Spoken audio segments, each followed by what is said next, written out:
Salatul Istikharah. How many of you know about it? How many of you want to know more about it? Very good, Sister Farah. When you need to make a decision and you want to make the right one, then you do Istikharah. And do you always want to make the right decision? Yes. So should we do Istikharah a lot? Yes. Depends on what we are after. So I'm going to tell you a few things about Istikharah. So first of all, this is the dua. I'm going to give you, inshallah, the breakdown so that we save some time here. So let's just go on. And I'm going to give you the translation with the breakdown. So let's just move on. What's the proof? Sahih al-Bukhari, hadith number 1166. There's another version as well where it says this word ardini is raddini. That's it. Both are correct. And now, when should we make this dua? Whenever we are not sure what to do, whenever we have two options in front of us. Let's say university, right? Which university should I go to? Or which major should I pick? Don't have like all randomness in front of you, like there are 10,000 courses available. What should I take? No. Come down to two courses or two majors, and then inshallah you can go from there. Cool? So after Salatul Istikharah, so Salatul Istikharah is only 2 rakat. And after you're done, taslim, done with salah, then you make this dua. Cool? All right. So what's the highlight of Istikhara dua? You're asking Allah subhanahu wa ta'ala for clarity, for his help in decision making. Right? So clarity is needed when we have options. Then we need to know, what do I do? Which option should I pick? Which route should I take? And when can Istikhara be done? Jaiz and mustahab deeds. Then you're allowed to do Istikhara. For example, buying a house, halal one, no mortgage, right? Or halal loan or whatnot, then yes, you can do Istikhara. But if it's for haram, don't do Istikhara, it's wrong. If you're traveling, should you travel, should you not travel? Because it's allowed. Jaiz means allowed. Mustahab means recommended, something which is praiseworthy. So praiseworthy deeds or allowed deeds, you can do Istikhara. Buying a house, traveling, all of this, right? And then for haram and makruh deeds, you don't do Istikhara. Like, should I learn music? Should I start drinking? Should I start smoking? Or should I use bad language? You don't do Istikhara. So don't do Istikhara for haram or makruh things. For wajibat, there is no Istikhara. So you're not going to do Istikhara. Should I pray 5 times a day or not? Should I go for Hajj or not? Come on. You are to go for Hajj. You are to pray, you are to fast, and you are to give zakat. This is not a decision-making thing. This is already decided. You're a Muslim. You're going to do all of this anyways. Cool? Okay. So what's the suitable time for Istikhara? Whenever there's a need. There's no set time for that. But you're not supposed to do Istikhara at the time of sunrise or when the sun is right on top of your head.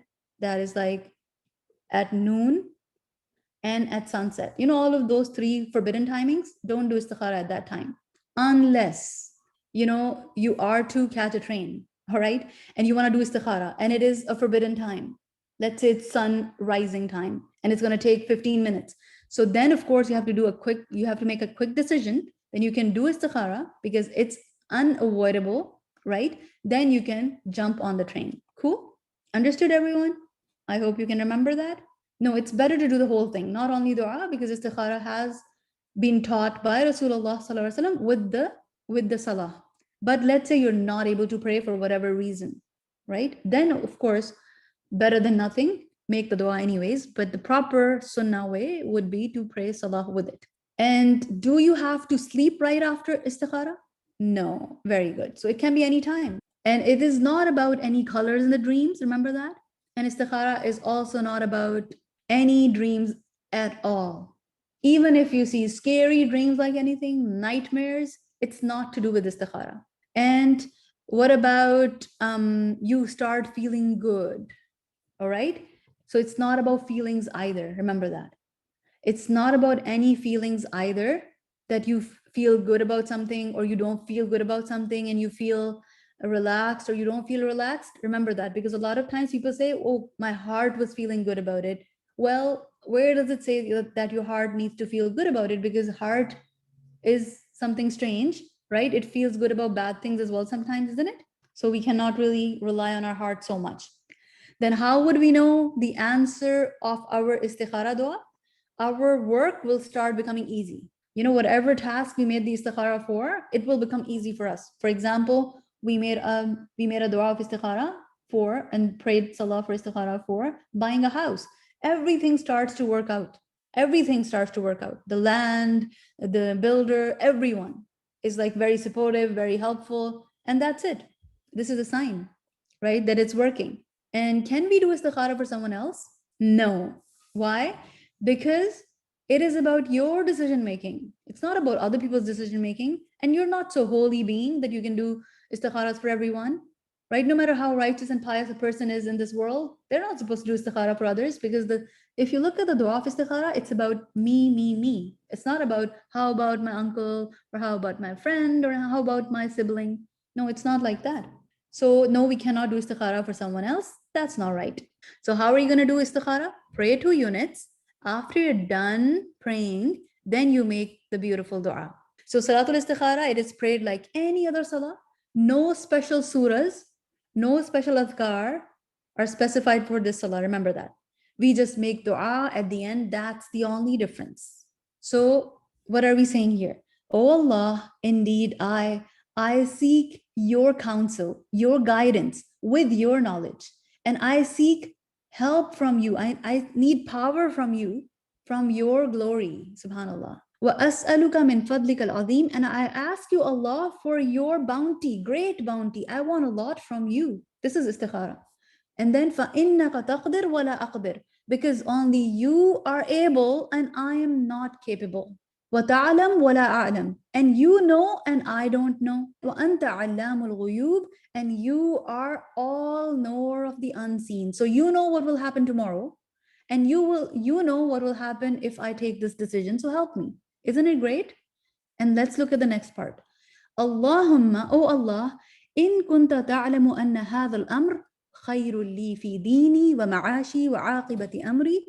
Oh Allah, if you know that this matter, which I'm confused about, if it's better for me, for my deen, for my ma'ash, which means dunya, rizq, provision, and aqibati amri means akhirah. If it is good for all these 3, look at the beautiful part of this dua. If it's good for my deen, for my dunya, for my akhirah, then what? Then make it happen. There's another version which adds a little bit extra to it, which is ajili amri wa ajili, right? So instead of aqibati amri, there's a narration which mentions that you can also say this instead, right? But we're going to stick to this for sake of ease. But I'm just going to give you the meaning so that you can understand. And then we say, oh Allah, if it's good for my now, which means my present, and if it's good for my later, which is my future, then make it happen. Sometimes things can be good for our present, but not future. So this dua adds this beauty to it as well, that if it's good for me for now, and it's good for me for future, then make it happen. We are playing very safe with this dua here. فَقْدُرْهُ لِي. Then if it's good for me, then make it happen, ordain it for me. وَيَسِّرْهُ لِي. And make it easy for me. ثُمَّ بَارِكْ لِي فِي. And bless me in it. So imagine if it's a marriage proposal, we're saying, if it's good for me, oh Allah, make it happen and make it easy and bless me in it. Or let's say it's a transaction. You're about to buy a car.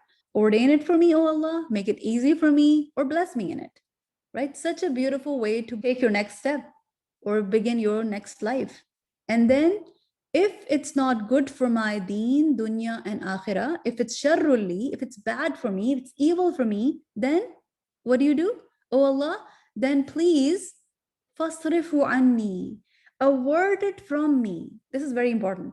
Avert it from me, take it away from me. Even if it's amazing outside, like buying a Tesla or buying this mansion, but if it's not good for me, for my akhirah, for my dunya, for my deen, then take it away from me. And wasrifni anhu, and take me away from it as well. It's 2 parts. So take that thing away from me and take me away from it as well. So 2 parts to it. What does that mean? Don't make that happen. And also, take my heart away from it. I should not even feel bad that that did not happen. Subhanallah. So mean it when you say it. Waqdur li al khair, and always ordain good for me.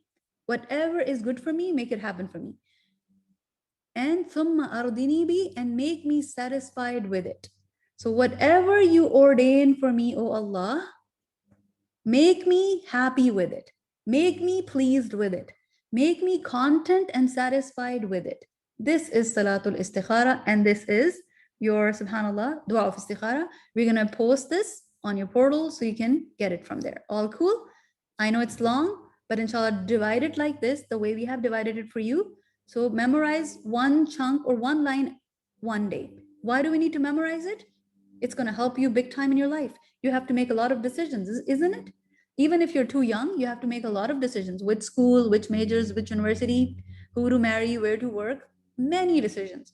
So it's going to really, really, really, really help you, inshallah. Now we're going to look at one page review of al-istikhara. For istikhara, of course, it's an individual prayer. So no adhan, no iqama.